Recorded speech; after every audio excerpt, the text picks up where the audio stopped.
Okay, so before we begin, a quick disclaimer. We make these videos for both entertainment and educational purposes. We do not intend to spread any misinformation and we apologize for all the mistakes we made. While we try to provide accurate information and up-to-date information, the creator assumes no liability for any errors, omissions, or damages arising from the use of the information provided. Viewers are encouraged to conduct their own research and consult official sources. Best of luck. Hello everybody. तो आज हम लोग करने जा रहे हैं, hello Seema ji, hello by the way. Hello. तो आज हम लोग करने जा रहे हैं what are we gonna do? हाँ सही है। Isn't the volume too much? It is crossing like नहीं ठीक a है ठीक है, lot. चलेगा चलेगा। It is going till red, अरे man. कोई बात Then नहीं you यार। will say the voice is grainy and your laptop is shitty and all those things. I am not going to say that. यार आपका ये आगे नहीं बढ़ रहा, कितना खराब लैपटॉप है। अच्छा ठीक है, नीचे जा रहा था। खैर हम लोग करने जा रहे हैं आज ह्यूमन जेनेटिक डिसऑर्डर्स। तो हम लोग ने अभी तक क्या क्या कर लिया है। We have done digestive system, excretory system, nerve impulse transmission, और साथ ही साथ Endocrinology, characteristics of vertebrates and invertebrates. All those videos are on our YouTube channel. Please go and watch. Or this is the second last topic of this unit. Topic. तो आज हम ये करके अपप्टोसिस की Yes, video yes. हमने डाल दी है, आपको यहाँ पे कहीं मिल जाएगी होपफुली। नहीं तो आपको अपने एनिमल साइंसेस वाले प्लेलिस्ट में मिल जाएगी होपफुली। क्या तो इसी के साथ साथ आगे बढ़ते हैं। आज हम लोग पढ़ने जा रहे हैं जेनेटिक। वेलकम टू बायोजेनिस खोखा बाय द वे। आज हम लोग पढ़ने जा रहे हैं जेनेटिक डिसऑर्डर्स। तो क्या क्या करने वाले हैं हम लोग। हमारी वीडियोस में हम दोनों एक दूसरे को पढ़ाते हैं एंड ऑडियंस हमारा मजाक बनाती है। Major types of genetic disorders होते हैं ऑटोसोमल, सेक्स लिंक्ड और क्रोमोसोम अबनॉर्मैलिटीज। अब आओ देखते हैं। What are you doing? What was that? It was for the axis of space which you won't understand. खैर छोड़ो, ऑटोसोमल डिसऑर्डर्स पे आ जाते हैं। तो ऑटोसोमल जेनेटिक डिसऑर्डर्स पे अगर हम आए, ये डू ऑल ऑफ दिस, मैं बताऊंगा क्या हाइड करना है आपने। ऑटोसोमल जेनेटिक डिसऑर्डर्स पे अगर आए तो ये ना अलील, देखो ऑटोसोमल यानी कि ऑटोसोम से related. What are autosomes? Hide करने के लिए। What are, I will tell you please.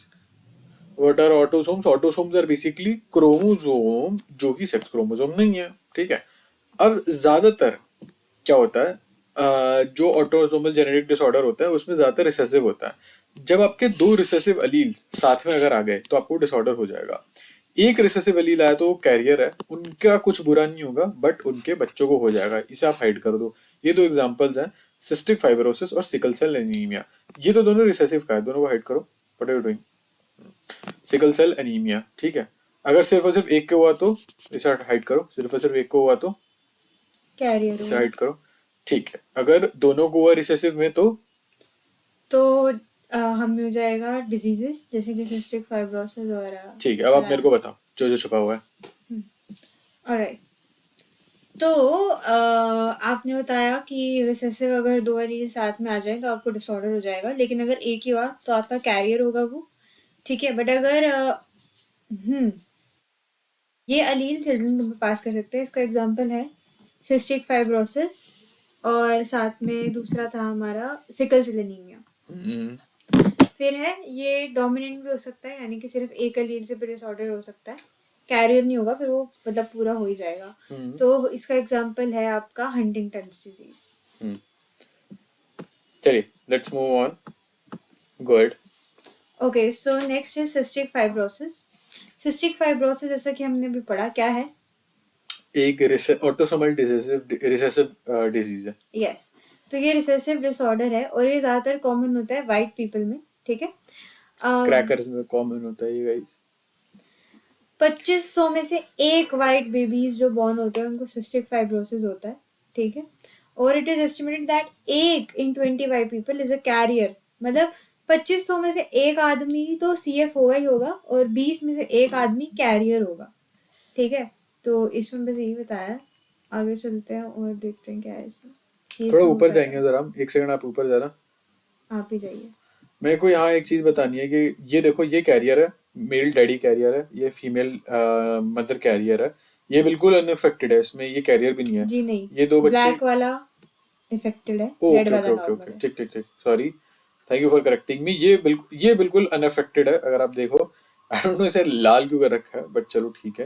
ये बिल्कुल अनअफेक्टेड है, ये दोनों कैरियर है, और इस बंदे को है सिस्टिक फाइब्रोसिस। बताओ। ये भी बिकॉज ऑफ बीइंग वाइट, इसलिए ब्लैक को ओके डिजीज सिखा दिया। ओके। खैर, सिस्टिक फाइब्रोसिस का आगे हमें बताया कि क्या है। ये एबनॉर्मल जीन होता है, कौन से क्रोमोसोम नंबर पे? 7। क्रोमोसोम नंबर 7 पे, ठीक है।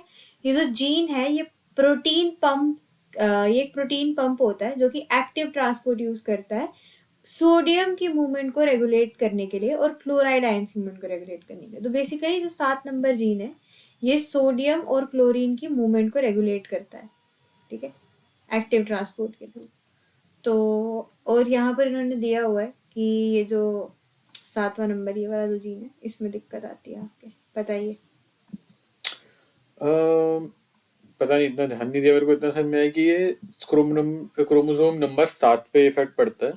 इसमें क्या होता है, जो भी जीन है जो कि हमें जो प्रोटीन पंप को,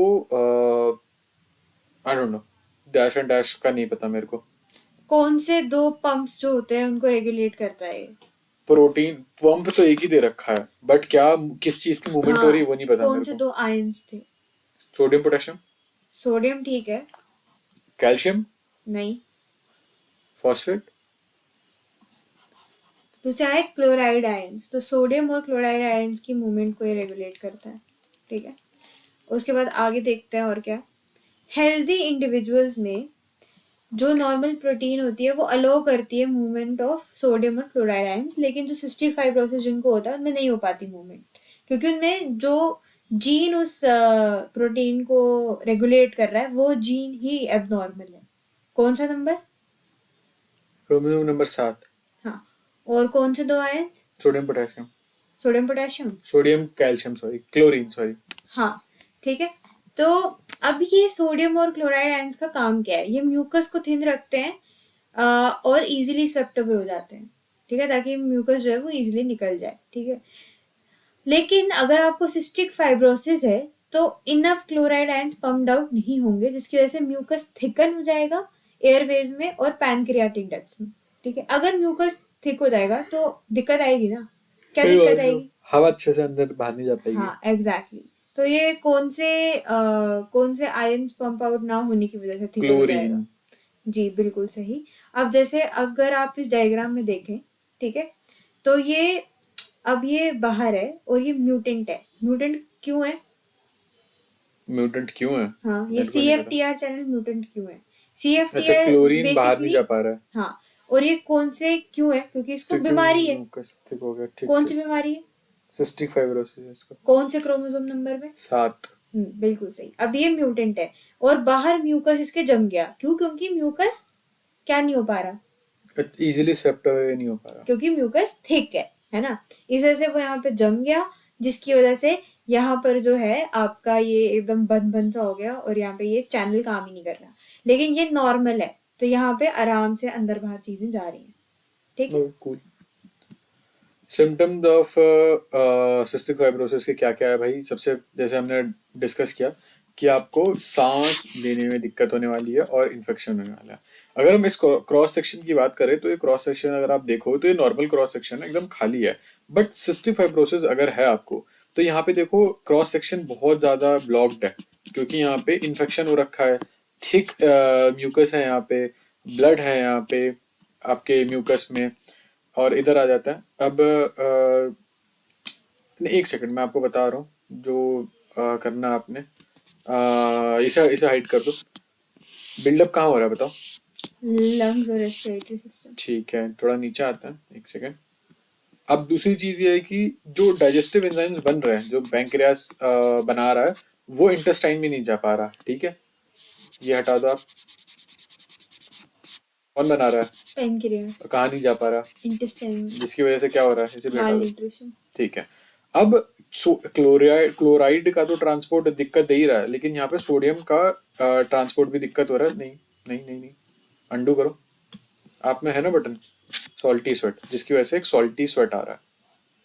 ठीक है, सोडियम का भी ट्रांसपोर्ट बहुत ज्यादा अब नॉर्मल है। अब बताओ क्या क्या हुआ? ओके, रिकॉर्ड हो रहा है ना? नहीं, नहीं हो रहा। OBS ऑन ही नहीं हुआ है।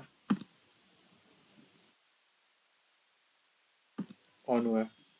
Hi guys, how are you? चलो। Okay, so buildup of mucus होगा इन लंग्स और रेस्पिरेटरी सिस्टम में, ठीक है? ओके, सो ये डाइजेस्टिव सिस्टम को ब्लॉक कर देगा, produce by the pancreas from entering the what intestine, hmm और जिसकी वजह से हो जाएगी malnutrition. Hmm abnormal sodium transport की वजह से सॉल्टी स्वेट भी आपको आएगा। आपने 2 स्लाइड पढ़ाया था, मैं दूसरा पढ़ा रहा हूँ। वैसे आई वाज थिंकिंग कि पूरा सिस्टिक फाइब्रोसिस में पढ़ा दूं, तो but चलो ठीक ये है। करा दो, फिर मैं पूरा अगला वाला मैं पढ़ा दूंगा। नहीं, अब आप ये पढ़ाओ, नहीं अगला नहीं मैं नहीं नहीं, पढ़ाऊं। नहीं अगला मैं पढ़ूंगा। चलो ठीक है। See guys, we are evolving. So for respiratory system, क्या था ये, है क्या ट्रीटमेंट, क्या है सिस्टिक फाइब्रोसिस का?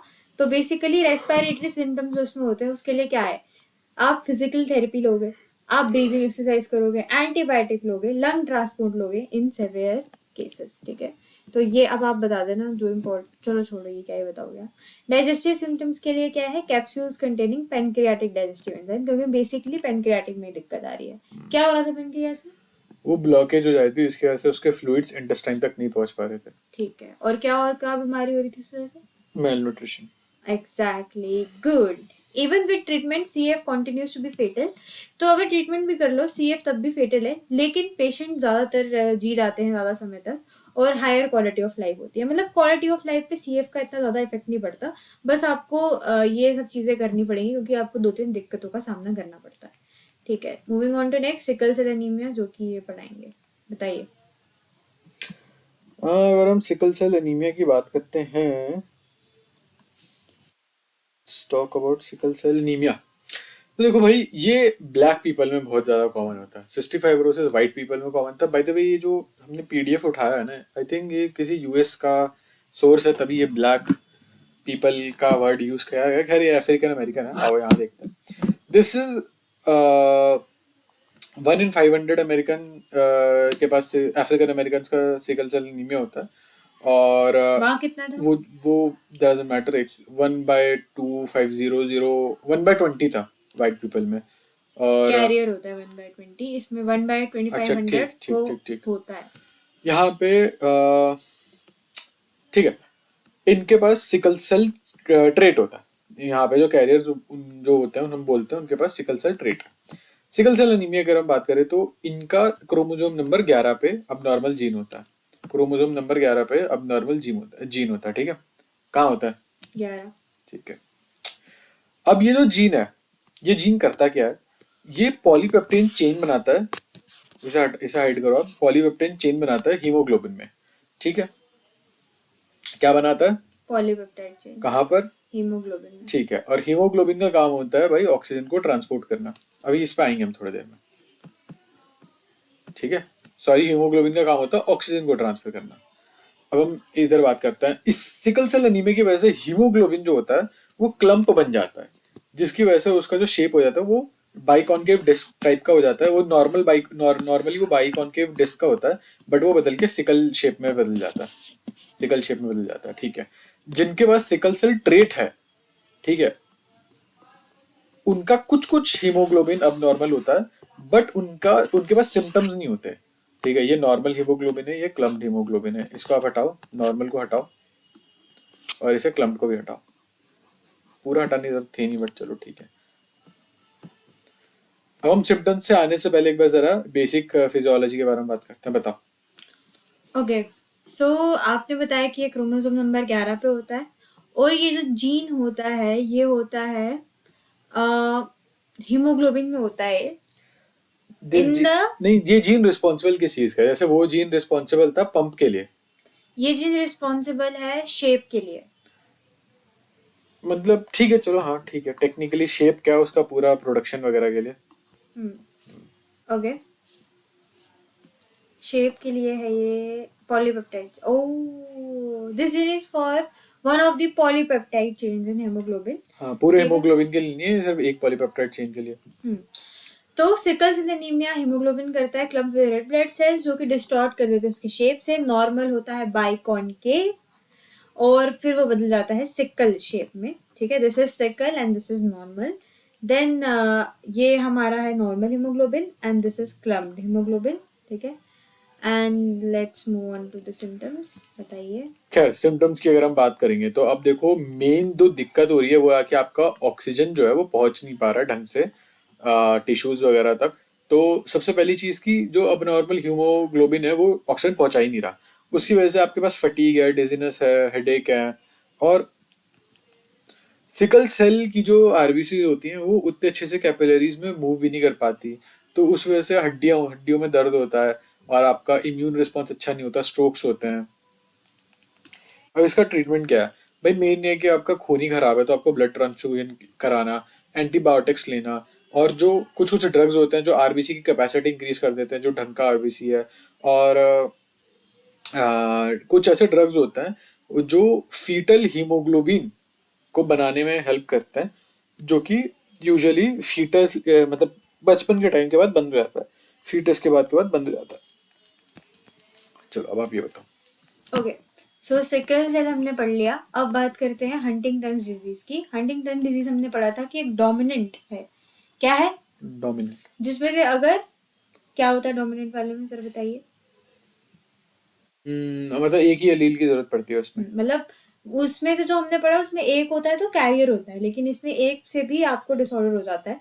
तो ठीक है, बोथ मेन एंड वुमेन, दोनों मर्द और औरत को सिर्फ एक हंटिंगटन एलील चाहिए टू गेट द डिसऑर्डर. ठीक है, यहाँ पर इन्होंने ये ट्री वगैरह दिया है. ठीक है, तो this is not important. Let's talk about symptoms. तो सिम्टम्स क्या है कि हंटिंगटन डिजीज जो है वो ब्रेन सेल्स को इफेक्ट करता है. कौन से सेल्स को इफेक्ट करता है? Brain cells.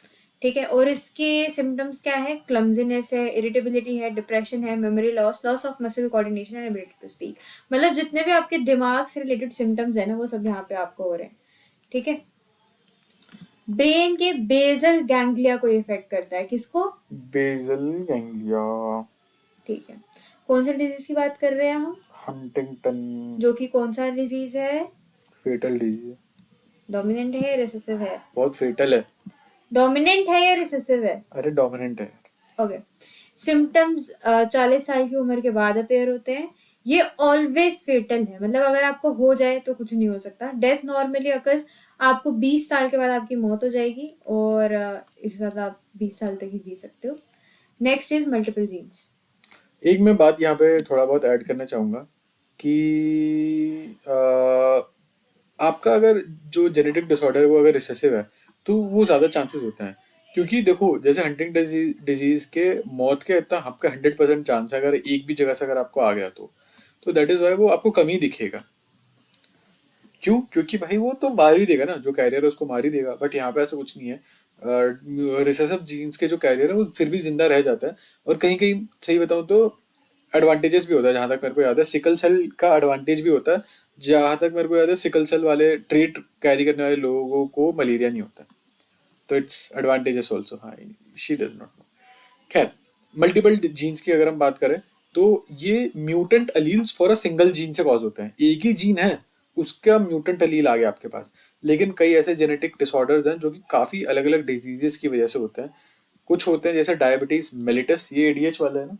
नहीं, एडीएच वाला नहीं है, वो इंस्पिडस है. वो ये दूसरा वाला. ये शुगर वाला है. हाँ, ये शुगर वाला है. हार्ट डिजीज है. और कुछ पर्सनालिटी डिसऑर्डर्स भी मल्टीपल जीन्स की वजह से होते हैं. इनको एनालाइज करना बहुत मुश्किल है. अब सेक्स लिंक डिसऑर्डर की बात कर लो. ओके, सेक्स लिंक डिसऑर्डर्स की अगर हम बात करें तो ये मतलब ज़्यादातर कॉज करता है by mutant alleles on the X chromosome. तो मतलब आपके जो सेक्स क्रोमोसोम्स होते हैं एक्स, उस पे अगर आपकी म्यूटेंट एलील्स आ जाएं तो उस वजह से ये आपको होता है, जैसे कि हेमोफीलिया और रेड ग्रीन कलर ब्लाइंडनेस. ठीक है, तो ये एक्स लिंक्ड रिसेसिव ट्रेट है. कलर ब्लाइंडनेस क्या है? X linked recessive trait. Womens can be carriers but men can not. क्यों? क्योंकि ये एक्स लिंक्ड है, सिर्फ एक्स जीन पे ये पाया जाता है, वाई पे ये नहीं होता. तो अगर मेन में एक्स वाई है, ठीक है, तो मेन कैसे कैरियर हो सकते हैं? अगर एक्स पे हो गया, मेन कैरियर नहीं होगा, मेन अफेक्टेड होगा। हाँ मतलब अगर एक्स वाई है और एक्स पे है कलर ब्लाइंडनेस का जीन, तो ये पक्का इफेक्टेड होगा। बट अगर कैरियर तो हो ही नहीं सकता, क्योंकि वाई जीन इसको कैरी ही नहीं कर सकता, ठीक है। लेकिन वुमेन कैरियर हो सकती है, क्योंकि अगर उनमें दोनों हुए तभी वो इफेक्टेड होंगी, बट अगर एक नहीं हुआ तो वो कैरियर होंगी, ठीक है, समझ गया। Next is haemophilia.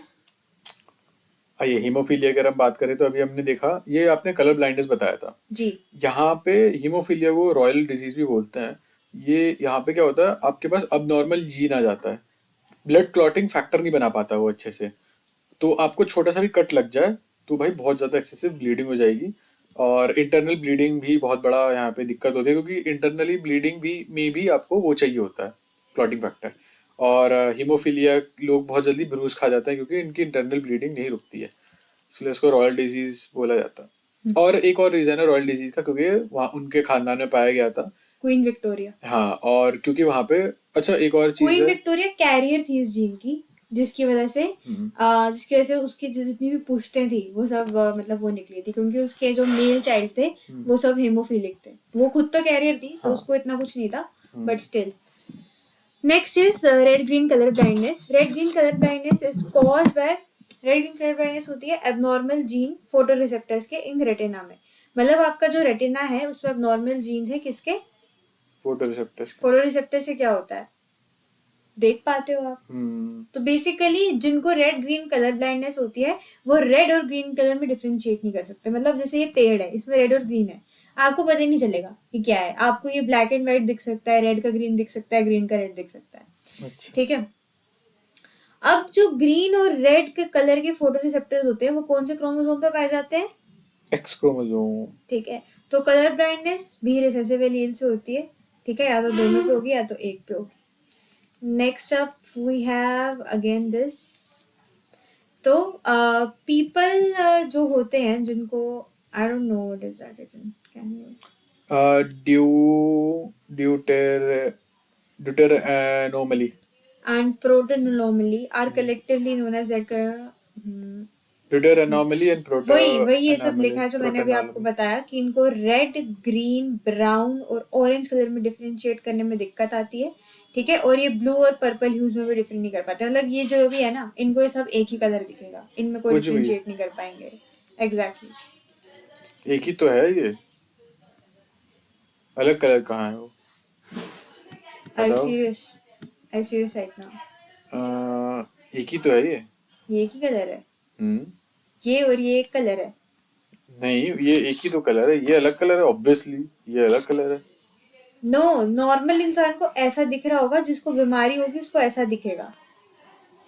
दोनों सेम ही तो हैं। सेम कैसे है? आप देखो, ये जो कलर है ये रेड है, ये येलो है, ये ग्रीन है, कुछ उनको भी। ये सब कलर ऑरेंज ऑरेंज दिख रहा है, और ये कलर आप सबको, आपको ये पर्पल ये ब्लू दिख रहा होगा और ये पर्पल दिख रहा होगा, और एंड में थोड़ा सा वॉयलेट है, लेकिन उनको ये सिर्फ ब्लू ब्लू दिख रहा है और कुछ नहीं दिख रहा। ये और ये सेम है, इनको कुछ आते जाते नहीं है। खैर आगे बढ़ते हैं। सो बेसिकली अभी अभी आपने देखा कि इनको कलर ब्लाइंडनेस है। नेक्स्ट इज क्रोमोसोम एबनॉर्मेलिटीज, जो कि आप बताइए। देखो, ऑटोसोमल और सेक्स लिंक दोनों जो है वो सिंगल अलील की वजह से होता है, और सिंगल अलील क्या हो गया, पूरे डीएनए का एक छोटा सा सेगमेंट। कुछ डिसऑर्डर्स ऐसे होते हैं जो सीधे सीधे क्रोमोसोम अबनॉर्मेलिटी के चक्कर में हो जाते हैं।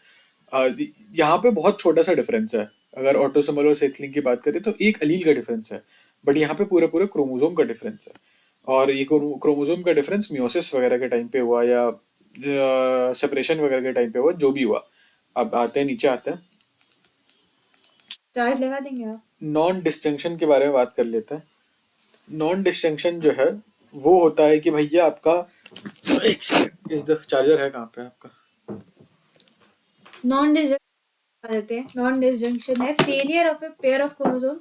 हाँ, तो अगर आप मियोसिस के टाइम पे आपका कोई जो पेयर ऑफ क्रोमोसोम्स है वो सेपरेट नहीं हो रहा, तो वो नॉन डिसजंक्शन है। यूजुअली सेपरेशन होता है, बट अगर नहीं हो रहा, जैसे कि आप इस फिगर में देखो, ये नॉर्मल है, इसमें सेपरेट हो रहा है, मतलब ब्लू ब्लू आ गया, ब्लू येलो आ गया, ब्लू येलो आ गया, लेकिन इसमें क्या हुआ, ये जो येलो वाले थे ये सेपरेट ही नहीं हुए, मतलब ये वहीं पे रह गए।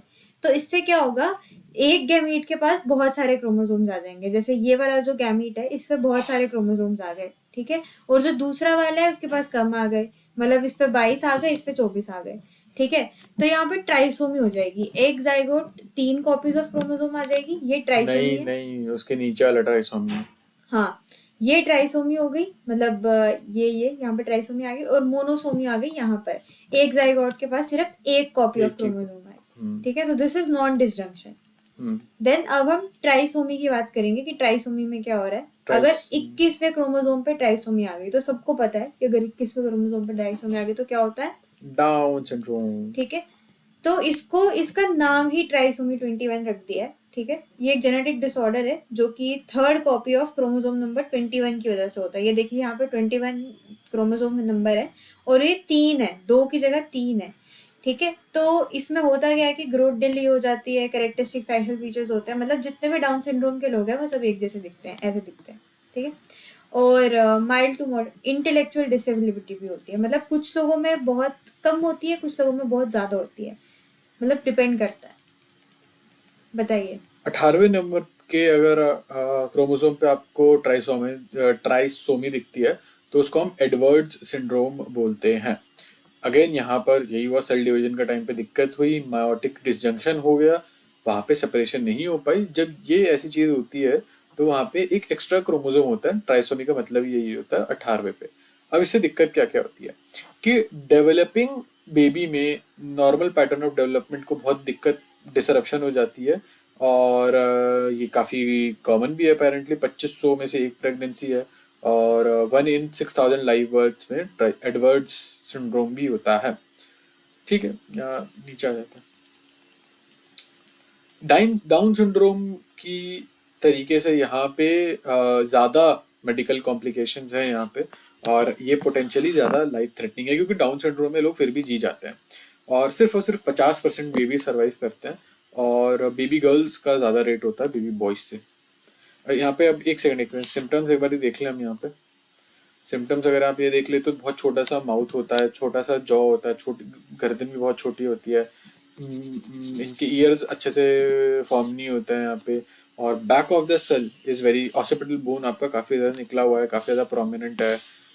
आपकी जो चेस्ट है वो शील्डेड है, और स्टर्नम प्रोमिनेंट है, और वाइड सेट ऑफ निपल्स हैं, दो दो निपल्स बहुत ज़्यादा वाइड है, और ये सब हैं दो चीज़ें हमारा। You can check it out on your own. Next अब वी हैव ट्राइसोमी 13। तो ट्राइसोमी 13 को हम बोलते हैं पटाउ सिंड्रोम, ठीक है। ये ऐसा सिंड्रोम है जो कि क्रोमोसोमल एबनॉर्मेलिटी की वजह से हो रहा है, ठीक है। इसमें 13वें क्रोमोसोम पे 3 आ रहे हैं, मतलब 13th क्रोमोसोम की ट्राइसोमी हो जा रही है। जो एक्स्ट्रा जेनेटिक मटेरियल है वो नॉर्मल डेवलपमेंट को डिस्टर्ब कर देता है, जैसे कि बाकी सब में हो रहा था। इससे मल्टीपल और कॉम्प्लेक्स ऑर्गन डिफेक्ट आ जाते हैं, मतलब ऑर्गन डिफेक्ट आ जाते हैं। जैसे कि इसमें क्या होता है कि आपका सर छोटा होगा, आईब्रोज एब्सेंट होंगी, और क्लेफ्ट लिप पैलेट होगी, मतलब ये देखो यहाँ पर इसके नाक के ऊपर ऐसा सा है, ठीक है। और इसका अगेन इसका ईयर डिसफॉर्म्ड होगा, मैलफॉर्म्ड ईयर्स होंगे, और क्लेंच्ड हैंड्स होंगे। पॉलीडेक्टिली होगी, पॉलीडेक्टिली मतलब ज्यादा या फिर एक्स्ट्रा फिंगर्स, जैसे देखो इसकी 6 फिंगर्स है, ठीक है। और अनडिसेंडेड या फिर एबनॉर्मल टेस्टिस होंगे, मतलब टेस्टेड डिसेंड ही नहीं करेंगे। ट्राइसोमी 13 में और भी चीज़ें होती हैं, ओके। ये एक रेयर कंडीशन है, ठीक है। और इनके हर ऑर्गन सिस्टम जो है वो डेवलप डिले, मतलब लेट डेवलप होता है, ठीक है। और इसकी लाइफ एक्सपेक्टेंसी प्रेडिक्ट करना भी बहुत डिफिकल्ट है, क्योंकि of course it is rare. और जो पेरेंट्स होते हैं उनको जेनेटिक काउंसलिंग सीख करनी चाहिए। अगर मतलब आपके बच्चे को ट्राइसोमी 13 हो रही है, then you should seek genetic counselling. Trisomy 22 की बात कर लेते हैं, तो एक बार मैं रिवाइज करा दूं। ट्राइसोमी नंबर 18 था एडवर्ड्स, ट्राइसोमी नंबर 13 था पटाउ, और ट्राइसोमी नंबर 21 था डाउन। तो ये इमैनुअल सिंड्रोम है।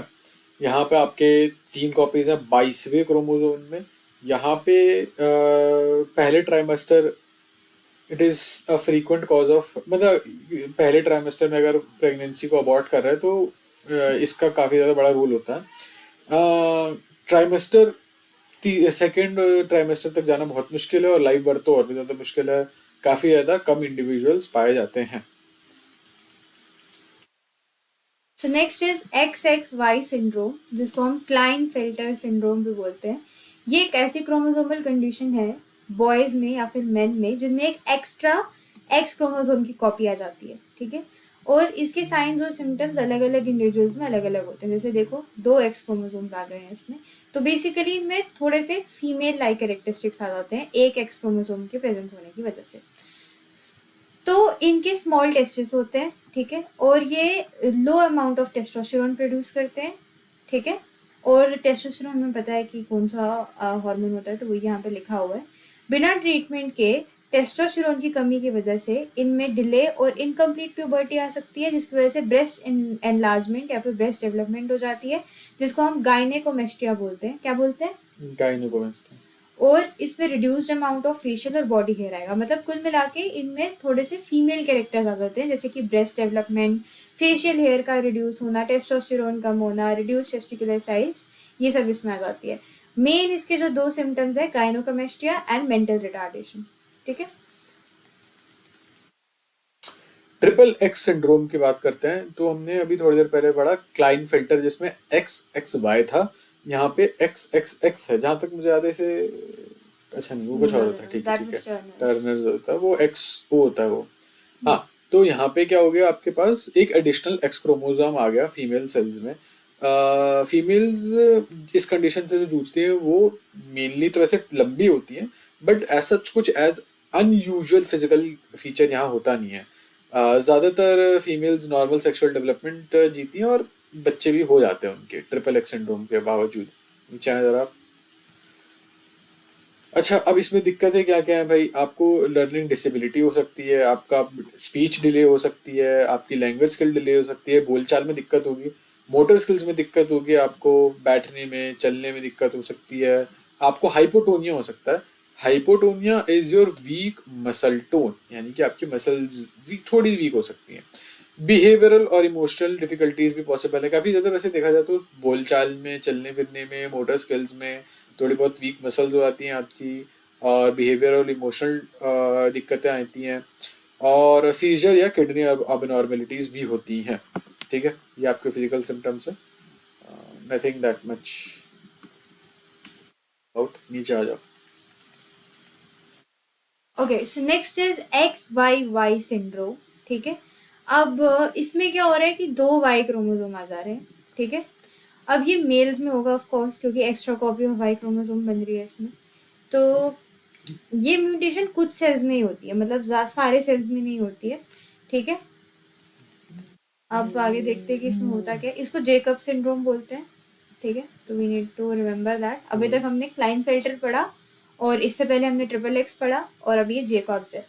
जेकॉब सिंड्रोम में क्या है कि ये 1 आउट ऑफ एवरी 1000 बॉयज में होता है, ठीक है। I assume again they are talking about US, ठीक है। इसका क्या लिखा है? ये वो उसका लिखा था, क्लाइनफेल्टर का लिखा था।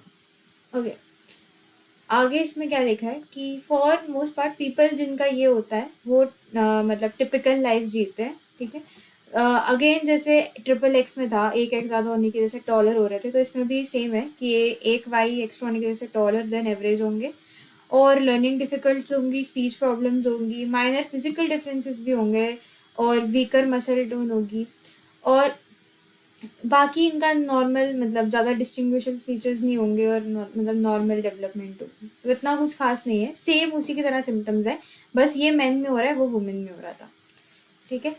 नाउ वी हैव यहाँ पे टर्नर सिंड्रोम की आ जाती है एक्स नॉट। यहाँ पे एक्स ही होता है, सिर्फ और सिर्फ एक्स होता है। अगर सिर्फ और सिर्फ एक्स होगा तो आपको आपके हिसाब से कौन सा जेंडर डेवलप होगा? अरे हटाओ ना यार प्लीज, सिर्फ और सिर्फ एक्स होगा तो। हाँ यस, तो ये और औरतों में होता है। यहाँ पे क्या होगा कि सिर्फ और सिर्फ आपके पास एक ही सेट ऑफ क्रोमोसोम होगा, जैसे मोनोसोमी बोलते हैं। और दो नाम और है, गोनाडल डाइस डिसजेनेसिस और बोनेवी उल्रिक सिंड्रोम। सिर्फ और सिर्फ फीमेल सेक्स डेवलप करती है ये कंडीशन। तो और नीचे आता है, यहाँ पे क्या होता है भाई कि अगर आपके पास एक्स क्रोमोसोम 2 की जगह सिर्फ और सिर्फ एक हो, क्योंकि फीमेल इज एक्स एक्स, यहाँ पे सिर्फ एक्स होता है, 1 in 2000 फीमेल्स को ये अफेक्ट करता है। इनके नॉर्मल हेल्दी लाइफ जी सकते हैं, बट इनके पास ऑन गोइंग जो है मेडिकल डिटेक्शन जो है वो ज़रूरी होती है। इनकी यहाँ पे थोड़ी अगर बात करें तो इनकी मेंस्ट्रुएशन नहीं होती है, इनके रूडिमेंट्री ओवरीज होती हैं, इनके ओवरी किसी काम के नहीं होती, इनका एल्बो डिफॉर्मिटी है, पुअर ब्रेस्ट डेवलपमेंट है, इनके फेशियल फीचर्स थोड़े कैरेक्टरिस्टिक होते हैं, इनकी हेयर लाइन थोड़ी नीचे होती है, स्टैचर थोड़ा छोटा होता है। तो ये कुछ कुछ चीज़ें दे रखी हैं। थोड़ा हम नीचे आ जाए। नेक्स्ट इज क्री-डू-चार्ट सिंड्रोम, जिसको हम 5p5- सिंड्रोम भी बोलते हैं, 5p- सिंड्रोम, ठीक है। तो और कैट क्राई सिंड्रोम भी बोलते हैं। ये एक ऐसा जेनेटिक कंडीशन है जो कि डिलीशन की वजह से होता है genetic material of the small arm, जो पी आर्म होती है, स्मॉल पी आर्म, उसका जेनेटिक मटेरियल अगर डिलीट हो जाए क्रोमोसोम से। तो ये अब आपकी खुद की बाजू की बात नहीं हो रही है, क्रोमोसोम ऐसा इस तरह का होता है, ठीक है। तो एक पी होती है और एक क्यू होती है, एक लॉन्ग होती है और एक शॉर्ट होती है और एक लॉन्ग होती है। तो ये स्मॉल पी आर्म की बात कर रहा है। इसमें से क्या होगा, डिलीशन हो जाएगा जेनेटिक मटेरियल का, ठीक है। कौन से क्रोमोसोम नंबर से? 5। ठीक है। तो इसमें क्या होगा, जो इन्फेंट्स होंगे इस कंडीशन के, उनकी हाई पिच्ड क्राई होगी, मतलब बहुत ही तीखी आवाज़ में वो रोएंगे और बिल्ली जैसी आवाज़ में रोएंगे। ये डिसऑर्डर इंटेलेक्चुअल डिसेबिलिटी होती है, इसमें डिले डेवलपमेंट होती है, छोटा सिर का साइज होता है, लो बर्थ वेट होता है, वीक मसल टोन होती है, डिस्टिंक्टिव फेशियल फीचर्स होते हैं, ठीक है। ये एक जेनेटिक कंडीशन है बेसिकली, ये इनहेरिटेड नहीं है। मोस्ट ऑफ द केसेस जो है वो इनहेरिटेड नहीं होते हैं, किसी में ऐसे भी हो सकते हैं अलग से, ठीक है। एक और मैं बात बताना चाहूँगा, क्रीदू शाह फ्रेंच वर्ड है, it literally means cry of the cat. क्या ट्रांसलोकेशन की बात करते हैं कि ट्रांसलोकेशन तब होता है जब आपका क्रोमोसोम का एक पीस, एक टुकड़ा इधर उठ के दूसरे क्रोमोसोम पे चला जाता है। डायग्राम की अगर हम बात करें तो ये नॉर्मल क्रोमोसोम नंबर 4 है, ये नॉर्मल क्रोमोसोम नंबर 8 है। 8 का एक टुकड़ा चला गया 4 पर, 4 का एक टुकड़ा चला गया 8 पर। अगर हम देखें तो कुछ भी वापस घूम के वहीं आ गया। अच्छा, इसे ट्रांसलोकेशन इसलिए बोला गया क्योंकि दोनों इधर से उधर फिर उधर से इधर भी आ रहा है, ये भी ध्यान रखना। Exactly. Next is congenital disabilities. Congenital disabilities different होती है जेनेटिक डिसऑर्डर से। ये इनहेरिटेड नहीं होती है, ये फीटल डेवलपमेंट के दौरान आप एक्वायर करते हो, ठीक है। दोनों जेनेटिक डिसऑर्डर्स और कॉन्जेनाइटल डिसेबिलिटीज हैं वो बेबी के पैदा होने से पहले डिटेक्ट की जा सकती है। यस। अच्छा, एक मेरे को बात पूछनी थी कि यहाँ पर सिर्फ हमारे सिलेबस में सिर्फ और सिर्फ इनहेरिटेड ही आ रहा है ना? ठीक ठीक ठीक। जेनेटिक काउंसलिंग की बात करते हैं। जेनेटिक काउंसिल हेल्प करता है पेरेंट्स को कि उनका बच्चा जो है वो एक जेनेटिक डिसऑर्डर से पैदा होगा कि नहीं। जैसा कि अभी मैंने बताया कि मोस्ट ऑफ द डिजीजेस जो हैं ये बच्चा पैदा होने से पहले डिटेक्ट हो सकते हैं। तो जेनेटिक काउंसलर्स क्या करते हैं, वो फैमिली हिस्ट्री स्टडी करते हैं दोनों पेरेंट्स की और पेडिग्री चार्ट्स बनाते हैं to trace the passage of traits. अब पेडिग्री चार्ट जैसे हमने ऊपर पढ़ा ना, जो ऐसे डब्बे और गोला बना रखा था ऐसे फैमिली ट्री की तरह, दैट इज पेडिग्री चार्ट्स। तो मेडिकल जेनेटिसिस्ट जो होते हैं वो ब्लड टेस्ट एनालाइज करते हैं डिटरमाइन करने के लिए कि पेरेंट्स कैरियर हैं जेनेटिक डिसऑर्डर्स की या नहीं, या फिर बच्चे को पैदा होने के बाद वो चीज़ हुई है या फिर मतलब खुद से वो चीज़ हुई है, उसमें पेरेंट्स का कोई रोल नहीं है, ठीक है। जेनेटिक काउंसलिंग यूजुअली डिटरमाइन नहीं कर सकती कि एक बच्चा जो है वो जेनेटिक डिसऑर्डर से पैदा होगा या नहीं, वो तो डॉक्टर ही डिटरमाइन कर सकते हैं, ठीक है। सो नेक्स्ट इज डायग्नोस कैसे करेंगे आप जेनेटिक डिसऑर्डर्स को, बताइए। तो यहाँ पे काफी सारे तरीके होते हैं जेनेटिक डिसऑर्डर को डायग्नोस करने के। दो हैं, एमनियोसेंटेसिस और कोरियोनिक विलस बायोप्सी। कौन कौन सा है? एमनियोसेंटेसिस और कोरियोनिक विलस बायोप्सी। ठीक है। इमेजिंग, ये तो आपके एनालिसिस कर लिया अपने फीटल सेल का। और दूसरा इमेजिंग टेक्निक्स भी होती हैं, अल्ट्रासोनोग्राफी और फीटोस्कोपी। आप डायरेक्टली फीटस को ऑब्जर्व कर लो या अल्ट्रासोनोग्राफी के थ्रू। एमनियोसेंटेसिस की अगर बात करें तो बेसिकली एमनियोटिक फ्लूइड जो होता है आपका जो फीटस है वो ऐसे प्रेजेंट होता है इसी मतलब इस चेम्बर टाइप शिट में। और यहाँ पर आपका एक सेकंड, यहाँ पर ये जो फ्लूइड होता है ये आपका एमनियोटिक फ्लूइड होता है, ठीक है। ये क्या होता है? Amniotic fluid. इसके अंदर होती है फीटल सेल्स, ठीक है। इसमें आपने ये फीटल सेल्स निकाल लिया, आपने ये फ्लूइड निकाल लिया, अरे यार,